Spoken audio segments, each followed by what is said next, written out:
Now, if Utah wins the Pac-12 championship game, and remember, they have an opportunity to play there, controlling their own destiny in that South Division. If they were to win out, Evan, explain to me why they have as good a case as anyone in the country to be a playoff squad. Well, you see it there, 9 straight wins, including a Pac-12 title game. You'd have a win versus number 6 Oregon. That'd be their highest quality win of the season, which is good as most other teams in the college football playoff.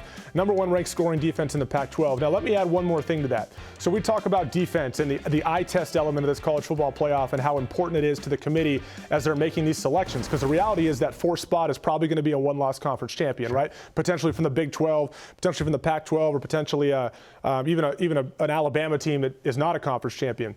Keep in mind how important defense is as they assess this thing. Since the BCS started, long ago, only one team has won the entire thing while not being in the top 25 in defense, and that's an Auburn team led by Cam Newton. Tonight, who do most people think the best team in the country is? LSU. That seems to be consensus across the board. Maybe you factor in Ohio State as well.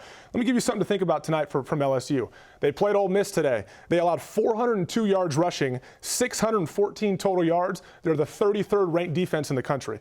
So as good as LSU is, I'd put this Utah team defensively and what they are as a package up against anybody in the country right now. I think the one thing that we learned as you looked at the top 10 teams that were ranked in the country, the Pac-12 actually got a nice little boost here because Baylor was looming. They were up big in their matchup with Oklahoma. Had they won, I think that would have potentially thrown a monkey wrench in the Pac-12 chances.